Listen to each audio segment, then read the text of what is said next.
Sharda biology classes में आपका स्वागत है। शारदा बायोलॉजी क्लासेस का ये 5वां क्लास है, ठीक है। इससे पहले वाले क्लास में हम लोग ने पढ़ा था ईटीसी के बारे में, इलेक्ट्रॉन ट्रांसपोर्ट चेन के बारे में। मैंने बताया था कि जो इलेक्ट्रॉन ट्रांसपोर्ट चेन होता है वो स्टार्ट होता है NADH से, मतलब निकोटीन डाई न्यूक्लियोटाइड से।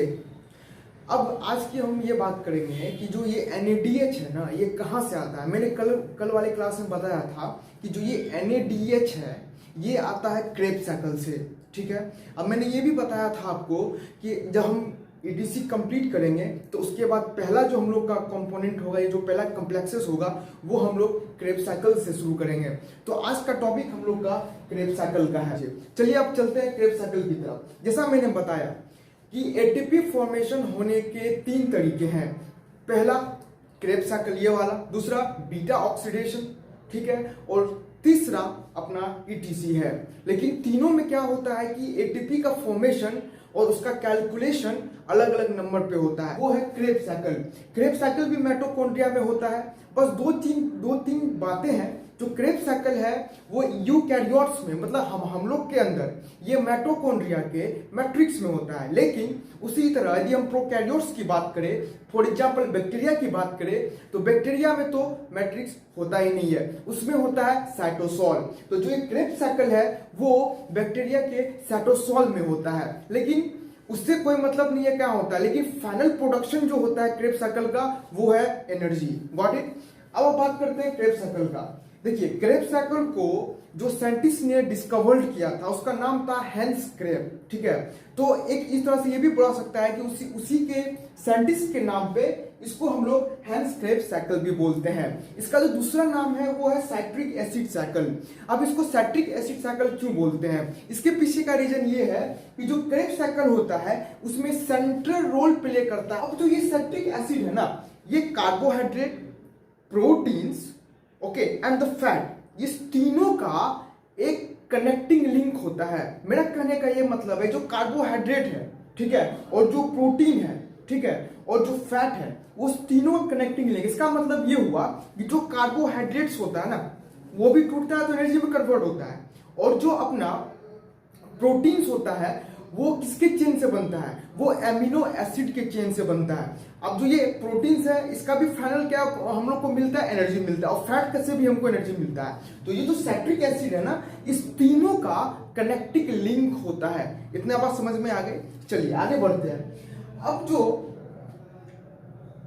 ये जो क्रेब्स साइकिल जो प्रोसेस होता है ये मिटोकॉन्ड्रिया के मैट्रिक्स में होता है, ठीक है। अब मैं आपको बताता हूं ये कहां पे होता है। गॉट, जैसा कि आप देख रहे हैं यहाँ पे, ये जो पहला वाला जो ऊपर वाला जो अपना डायग्राम, ये ऊपर वाला ये है माइटोकॉन्ड्रिया का, ठीक है, और जो ये नीचे वाला जो है ये है बैक्टीरिया का। मैंने जैसे बताया कि माइटोकॉन्ड्रिया के मैट्रिक्स में क्रेब्स साइकिल हैपन होता है, ठीक है, और बैक्टीरिया के साइटोसोल में क्या होता है, ये क्रेब्स साइकिल हैपन होता है, ठीक है। अब ये टिपिकल डायग्राम देखिए, ये माइटोकॉन्ड्रिया है, ये जो आउटर लेयर है उसको हम लोग बोलते हैं AMM, मतलब आउटर माइटोकॉन्ड्रियल मेम्ब्रेन, ठीक है। बीच वाला पार्ट जो है ये इसको बोलते हैं इनर माइटोकॉन्ड्रियल मेम्ब्रेन, ठीक है। उस दोनों के बीच वाला जो स्पेस है इसको बोलते हैं इंटर मेम्ब्रेन स्पेस, ठीक है। और जो ये वाला जो पार्ट है, ये वाला बीच वाला, इसको बोलते हैं मैट्रिक्स, ठीक है। जो अपना ETC का साइकिल था, इलेक्ट्रॉन ट्रांसपोर्ट चेन का साइकिल था, वो कहां पे हो रहा था, वो IMM में हो रहा था, मतलब इंटर मेम्ब्रेन में हो रहा था। लेकिन इंटर मेम्ब्रेन में भी हो रहा था ETC का साइकिल, साथ साथ वो मैट्रिक्स में भी हो रहा था। आपको यदि याद हो तो मैंने बताया था जो कॉम्प्लेक्स 1 होता है, जो कॉम्प्लेक्स 1 होता है ये L शेप्ड का होता है। ये कैसा होता है, ये L शेप्ड का होता है। कैसा होता है, ये L शेप्ड का होता है, ठीक है। तो L शेप्ड के होने के कारण इसके 2 कोन्स होते हैं, एक अपर कोन होता है, एक नीचे वाला कोन होता है। जो अपर वाला कोन होता है वो होता है embedded into the inter mitochondrial membrane, और जो नीचे वाला कोन होता है वो होता है embedded into the matrix, embedded into the matrix. यदि हम कलेक्टिवली हम कहें तो जो अपना ETC का साइकिल था वो दोनों में हो रहा था, एक ऊपर IMM में, एक नीचे मैट्रिक्स में। उसी तरह जो क्रेब्स साइकिल है वो टिपिकली जो होता है वो टिपिकली अपना होता है कहाँ पे, तो वो मैट्रिक्स के अंदर होता है। और प्रोकैरियोट्स की यदि हम बात करेंगे तो जो प्रोकैरियोट्स के अंदर जो क्रेब्स साइकिल हैपन होता है वो होता है कहाँ पे, साइटोसोल। साइटोसोल मतलब ये वाला पार्ट, समझ में आ गया। अब इसके आगे हम देखते हैं कि माइटोकॉन्ड्रिया का साइकिल किस तरह का होता है। चलिए अब देखते हैं कि जो क्रेब्स साइकिल है इसका एक टिपिकल साइकिल कैसा होता है। ये अपना क्रेब्स साइकिल हो गया। देखिए क्रेब्स साइकिल का जो स्टार्ट होता है वो होता है ग्लूकोज से। कहाँ से होता है, ग्लूकोज से होता है। ग्लूकोज पायरुवेट में कन्वर्ट होता है by the process is called glycolysis. ठीक है, अब जो ये ग्लाइकोलाइसिस का प्रोसेस है ये 2 बार होता है, मतलब पूरा साइकिल 2 बार होता है। अब जो ये ग्लूकोज से जो बना पायरुवेट, इसके बारे में हम लोग बीटा ऑक्सीडेशन में पढ़ेंगे जब हम लोग क्रेब्स साइकिल खत्म करेंगे। अभी जो मैं ये बता रहा हूँ एक इट इज ओवरव्यू, ये आपको मतलब एक ऊपर से मैं बता रहा हूँ। कल के क्लास में मैं क्या बताऊंगा कि एक एक कंपोनेंट को मैं अच्छे से बताऊंगा, एक एक एंजाइम को मैं अच्छे से बताऊंगा। ये आपको जो ये आपको है ये इसको हम लोग बोलते हैं कॉन्सेप्ट डिटेलिंग। आपके दिमाग में एक मैप बन जाएगा कि अच्छा ये क्रेब्स साइकिल में ऐसा ऐसा होता है। ठीक है, तो जो क्रेब्स साइकिल का जो स्टार्टिंग पॉइंट होता है वो स्टार्टिंग पॉइंट होता है ग्लूकोज से। ग्लूकोज जब पायरुवेट में कन्वर्ट होता है by the process is called glycolysis. ठीक है, अब जो ये ग्लाइकोलाइसिस का प्रोसेस ये क्रेब्स साइकिल में 2 बार होता है, मतलब ये पूरा साइकिल जो क्रेब्स साइकिल का है वो 2 बार होता है। अब इसके बाद जो हम यहाँ पे एटीपी का कैलकुलेशन करेंगे वो 2 मल्टीप्लाई में करेंगे। ठीक है, इतना बात समझ में आ गया। देखिए पहला स्टेप में क्या होता है, ग्लूकोज से पायरुवेट बनता है by the process called glycolysis. अब जो ये पायरुवेट है ये 3C कार्बन चेन होता है। कितना कार्बन चेन होता है, 3C कार्बन चेन होता है। जब ये पायरुवेट जब एसिटाइल CoA में कन्वर्ट होता है सेकेंड स्टेप में, जब ये पायरुवेट एसिटाइल CoA में कन्वर्ट होता है by the enzyme is called pyruvate dehydrogenase. मतलब पहले क्या हुआ, पहले ग्लूकोज से क्या बना, पायरुवेट। पायरुवेट से पहला स्टेप में क्या बना, ग्लूकोज से पायरुवेट। दूसरा स्टेप में क्या हुआ, पायरुवेट से अपना बन गया एसिटाइल CoA। अब जो ये प्रोसेस हुआ इसमें एक एंजाइम काम आता है, क्या उसको बोलते हैं हम लोग पायरुवेट डिहाइड्रोजिनेज। ये एंजाइम क्या करता है, पायरुवेट को एसिटाइल CoA में कन्वर्ट कर देता है। ठीक है, जब ये कन्वर्ट हो रहा होता है तो बाय द प्रोडक्शन हमको प्रोडक्शन में क्या मिलता है, CO2, एक CO2 मिलता है और एक NaDH मिलता है। बात समझ में आ गई। अब क्या होता है, एसिटाइल CoA साइट्रेट में कन्वर्ट होता है। थर्ड स्टेप में क्या होता है, कन्वर्ट साइट्रेट में होता है। अब जो ये साइट्रेट है ना, यहां से आपका क्रेब्स साइकिल शुरू हुआ। मतलब क्रेब्स साइकिल शुरू होने से पहले ये पूरा प्रोसेस बीटा ऑक्सीडेशन का हैपन होता है। ठीक है, मतलब ग्लूकोज से पायरुवेट बनना और पायरुवेट से एसिटाइल CoA बनना, जब तक ये प्रोसेस नहीं होगा तब तक आपका क्रेब्स साइकिल स्टार्ट नहीं होगा। इतना बात समझ में आ गया। अब जब ये एसिटाइल CoA साइट्रेट से बनता, जब एसिटाइल CoA साइट्रेट में कन्वर्ट होता है तो जो साइट्रेट है वो 6C कार्बन होता है। अब एसिटाइल CoA जो होता है वो 2C कार्बन होता है। बात समझ में आ गई आपकी। अब यहां से आपका from there it is the actual Krebs cycle. अब यहां से क्या होगा कि साइट्रेट जो है वो किस में कन्वर्ट होगा, आइसोसाइट्रेट में। साइट्रेट किस में कन्वर्ट होता है, आइसोसाइट्रेट में। जब ये कन्वर्ट होता है तो इसमें एंजाइम आता है जिसको हम लोग बोलते हैं एकोनाइटेज। by the help of the enzyme aconitase the compound citrate is converted into isocytrate। ठीक है, जब ये जो आइसोसाइट्रेट है उसके बाद अगले स्टेप में क्या होता है, this isocitrate is converted into alpha ketoglutarate. क्या होता है, अल्फा कीटोगुलेट्रेट। ये जो अल्फा कीटोगुलेट्रेट है ये 5 कार्बन चेन होता है। कितना चेन होता है, 5 कार्बन चेन होता है। अब तो ये अल्फा कीटोगुलेट्रेट है ना, जब ये कन्वर्ट हो रहा होता है तो इसमें एक एंजाइम आता है उसको हम लोग बोलते हैं आइसोसाइट्रेट डिहाइड्रोजिनेज। क्या आता है, आइसोसाइट्रेट डिहाइड्रोजिनेज। जब ये एंजाइम आइसोसाइट्रेट को अल्फा कीटोगुलेट्रेट में कन्वर्ट कर रहा होता है तो उसमें प्रोडक्शन के रूप में हमें क्या मिलता है, NADH में कन्वर्ट हो जाता है। मतलब यहाँ पे एक इलेक्ट्रॉन हमको मिलने वाला है, ठीक है। अब जो ये अल्फा कीटोगुलेट्रेट होता है ये 5 कार्बन चेन होता है। अब ये अल्फा कीटोगुलेट्रेट जो है ये सक्सिनाइल CoA में कन्वर्ट होता है by the enzyme is called alpha ketoglutarate dehydrogenase. अब जो ये अल्फा कीटोगुलेट्रेट डिहाइड्रोजिनेज एंजाइम है ये अल्फा कीटोगुलेट्रेट को सक्सिनाइल CoA में कन्वर्ट कर देता है। जब ये प्रोसेस हो रहा होता है बाय द प्रोडक्शन हमें क्या मिलता है, फिर वही चीज NADH में कन्वर्ट होता है। मतलब यहां भी हमको इलेक्ट्रॉन मिलने वाला है, मतलब हमें यहाँ पे एनर्जी मिलने वाला है। लेकिन इसमें एक चीज और क्या आता है कि इसमें CO2 का भी इन्वॉल्वमेंट होता है, मतलब CO2 भी निकलता है। सॉरी, इससे पहले वाले प्रोसेस में भी, मतलब जब आइसोसाइट्रेट अल्फा कीटोगुलेट्रेट में कन्वर्ट हो रहा होता है वहां भी हमें CO2 रिलीज होता है, ठीक है। अब ये सक्सिनाइल CoA कहाँ कन्वर्ट होता है, सक्सिनेट में। सक्सिनाइल CoA कन्वर्ट होता है सक्सिनेट में। जब ये सक्सिनाइल CoA कहाँ पे कन्वर्ट होता है, सक्सिनेट में, bye the enzyme is called succinyl CoA synthesis. उस एंजाइम का नाम है सक्सिनाइल CoA सिंथेसिस, ठीक है। ये जो सक्सिनाइल CoA होता है ये 4 कार्बन चेन होता है, ठीक है। लेकिन बाय द प्रोडक्शन जब ये सक्सिनाइल CoA कन्वर्ट हो रहा होता है सक्सिनेट में bye the enzyme is called succinyl CO synthesis, तो वहां पे हमको बाय द प्रोडक्शन GTP मिलता है, ठीक है। तो हमें एक GTP भी मिला, यहाँ पे एनर्जी मिला। अब ये सक्सिनेट जो है ये कन्वर्ट होता है फुमेरेट में। कहां पे, किस में कन्वर्ट होता है, फुमेरेट में कन्वर्ट होता है। अब जो ये सक्सिनेट फुमेरेट में कन्वर्ट होता है by the enzyme is called succinate dehydrogenase. बात समझ में आ गई। अब जो ये फुमेरेट है फिर मैलेट में कन्वर्ट होता है by the enzyme is called fumarase, ठीक है। अब जो ये मैलेट है फिर कन्वर्ट होता है ऑक्सैलो एसीटेट, ऑक्सैलो एसीटेट। अब जो ये ऑक्सैलो एसीटेट है इस जो मतलब कि जो जब मैलेट ऑक्सैलो एसीटेट में कन्वर्ट होता है तो एंजाइम आता है मैलेट डिहाइड्रोजिनेज। बात समझ में आ गई।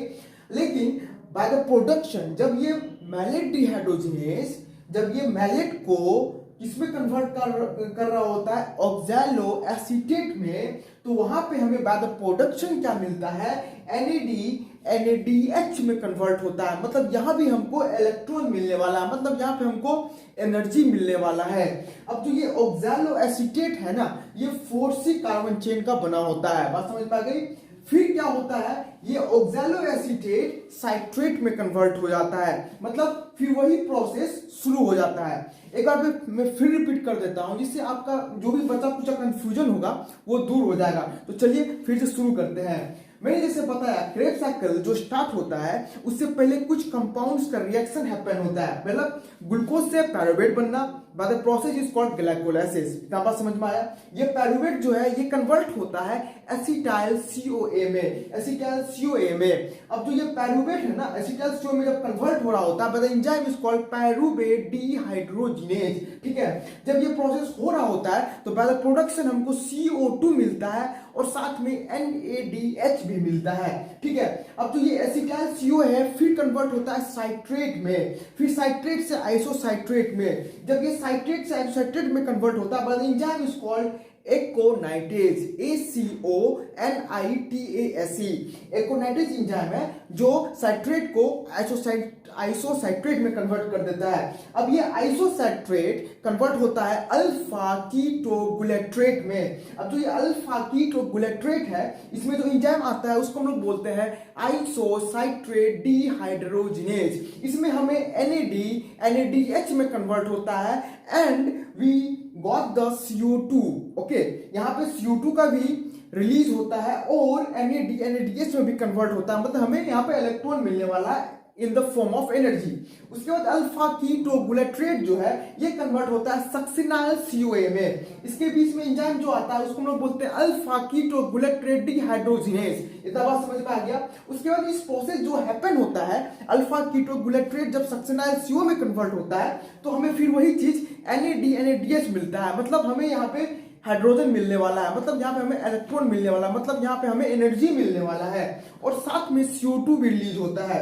अब जो ये सक्सिनाइल CoA है COA है ये कन्वर्ट होता है सक्सिनेट में, लेकिन यहाँ पे हमें GTP मिलता है, ये भी एनर्जी का एक फॉर्म है। और जब ये सक्सिनेट फुमेरेट में कन्वर्ट होता है, the enzyme is called succinate dehydrogenase. Got it? अब जब सक्सिनाइल COA सक्सिनेट में कन्वर्ट होता है तो यहाँ पे एक एंजाइम काम आता है, इसको हम लोग बोलते हैं सक्सिनाइल COA सिंथेसिस। समझ में आ गया? अब ये फुमेरेट जो है ये मैलेट में कन्वर्ट होता है, by the enzyme is called fumarase, by the enzyme is called fumarase. जब ये मैलेट ऑक्सैलो एसीटेट में कन्वर्ट होता है, by the enzyme is called malate dehydrogenase. ठीक है, लेकिन यहाँ पे भी हमें क्या मिलता है?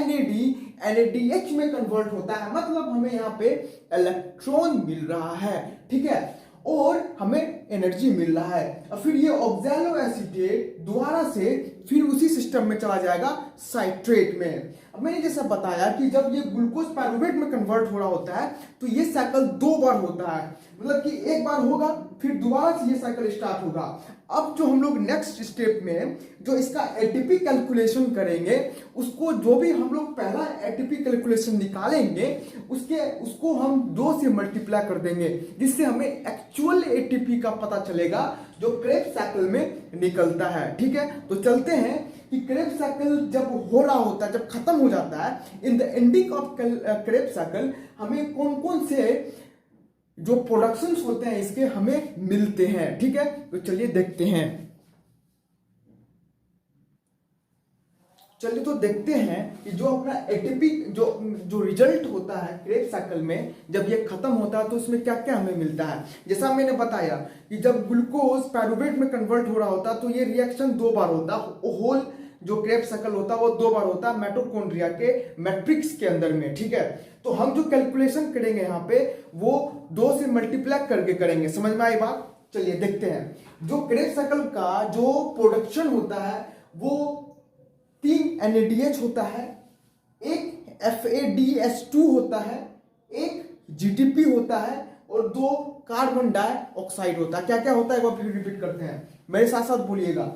जो रिजल्ट ऑफ क्रेब्स साइकिल होता है वो होता है 3 NADH। ठीक है, उसके बाद एक FADH2, उसके बाद एक GTP, ठीक है, और 2 कार्बन डाइऑक्साइड CO2। अब हमें क्या करना है, इसको मल्टीप्लाई करना है 2 से, बिकॉज ये जो प्रोसेस है क्रेब्स साइकिल का माइटोकॉन्ड्रिया के मैट्रिक्स के अंदर में 2 बार होता है। तो 3 NADH मतलब 6 NADH, 1 FADH2 मतलब 2 FADH2, एक GDP मतलब 2 GDP और 2 CO2 का मतलब 4 CO2। ये जो आप देख रहे हैं ना, ये हो गया रिजल्ट ऑफ क्रेब्स साइकिल। अब देखिए, मैंने बताया था जब हम लोग ETC पढ़ रहे थे, इलेक्ट्रॉन ट्रांसपोर्ट चेन पढ़ रहे थे, मैंने बताया था कि इलेक्ट्रॉन ट्रांसपोर्ट चेन के 4 कॉम्प्लेक्सेस होते हैं, कॉम्प्लेक्स 1, कॉम्प्लेक्स 2, कॉम्प्लेक्स 3 एंड तक कॉम्प्लेक्स 4। जो कॉम्प्लेक्स 1 जो स्टार्ट होता है, मतलब ETC का साइकिल, वो सबसे पहले स्टार्ट होता है NADH से, मतलब निकोटीन अमाइड डाइन्यूक्लियोटाइड हाइड्रोजन से। इतना बात समझ में आ गया? अब तो ये NADH है, मैंने बताया था कि क्रेब्स साइकिल से आता है, वो आपने देखा कि ये NADH जो है यही ETC साइकिल में जाता है, जो ETC को स्टार्ट करता है। बात समझ में आ गई आपकी? अब देखिए, मैंने अब जब ने ETC अब रिवाइज किया होगा तो मैंने बताया था कॉम्प्लेक्स 2 में यही FADH2 आता है, जहां पे सक्सिनेट फुमेरेट में कन्वर्ट हो रहा होता है, सक्सिनेट फुमेरेट में कन्वर्ट हो रहा होता है। इतना बात समझ में आया था? वहां पे ये FADH2 काम आ रहा था। यही FADH2 हमें क्रेब्स साइकिल में मिल रहा है जो ETC में आता है। तो यही जो इलेक्ट्रॉन जो है ना, ये वाला 6 NADH और FADH2 ये ETC में आता है। अच्छा, कुछ देर पहले मैंने आपसे एक क्वेश्चन पूछा था। क्या क्वेश्चन पूछा था कि what is the reason behind that, what is the reason behind that Krebs cycle happen in the matrix of mitochondria? What is the reason of the process of electron transport chain will be happen in the inner mitochondrial membrane of the mitochondria and in the matrix of mitochondria? क्या reason है कि जो अपना Krebs cycle है ये matrix में होता है और जो अपना इलेक्ट्रॉन ट्रांसपोर्ट चेन है वो मैट्रिक्स और इनर माइटोकॉन्ड्रियल मेम्ब्रेन दोनों में होता है। अब यहाँ पे आपको बात समझ में आएगी।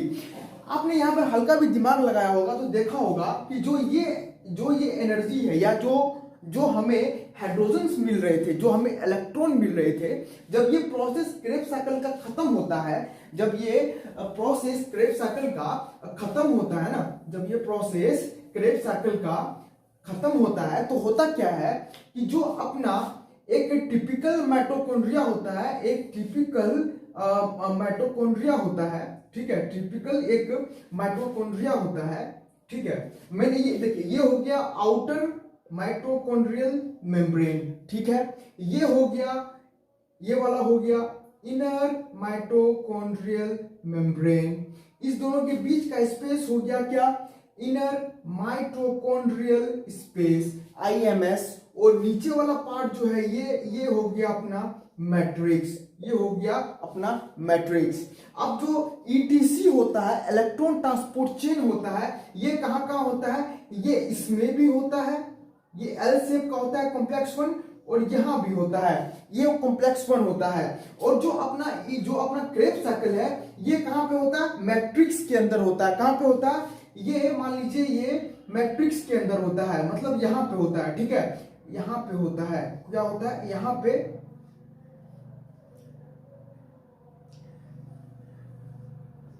होता है, क्या होता है, क्रेब्स साइकिल होता है, मतलब क्रेब्स साइकिल होता है, केसी होता है। अब देखिए, यहां से जो इलेक्ट्रॉन बनता है ना, जो इलेक्ट्रॉन ये प्रोड्यूस करता है, जो इलेक्ट्रॉन ये प्रोड्यूस करता है, कौन, क्रेब्स साइकिल, ये इन्फ्लक्स कर देता है इसको, कहां पे, इनर माइटोकॉन्ड्रियल मेम्ब्रेन में। कहां पे फ्लक्स कर देता है, ये कर देता है इनर माइटोकॉन्ड्रियल मेम्ब्रेन में, जहां पे कौन साइकिल चल रहा होता है, जहां पे हम लोग का ETC चल रहा होता है, इलेक्ट्रॉन ट्रांसपोर्ट चेन चल रहा होता है। अब जो यही इन्फ्लक्स माइटोकॉन्ड्रिया या जो पंपिंग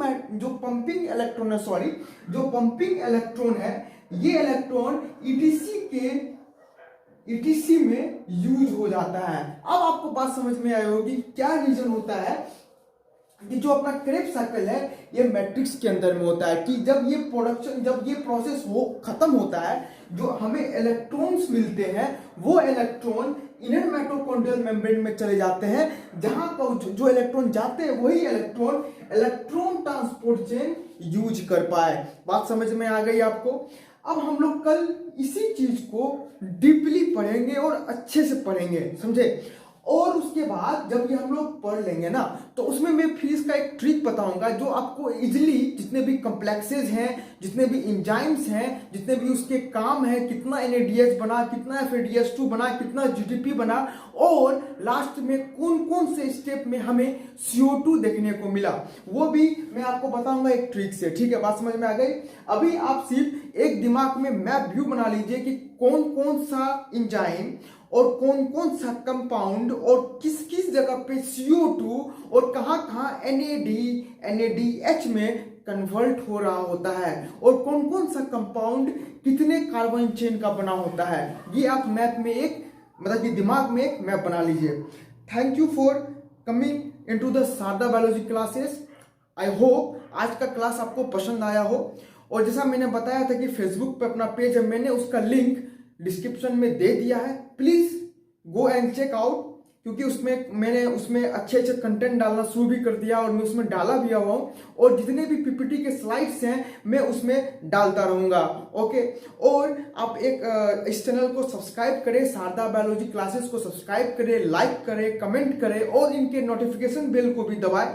और इस क्लास में आपको कोई भी कंफ्यूजन होता है किसी भी टॉपिक पे, वो हमें कमेंट करके बताएं कि सर हमें ये चीज समझ में नहीं आया, ये चीज समझ में नहीं आया, मैं उसका एक स्पेसिफिक वीडियो बना दूंगा जिससे आपको समझने में दिक्कत नहीं आएगी। Thank you for the coming into the class, Sharda biology class. Thank you.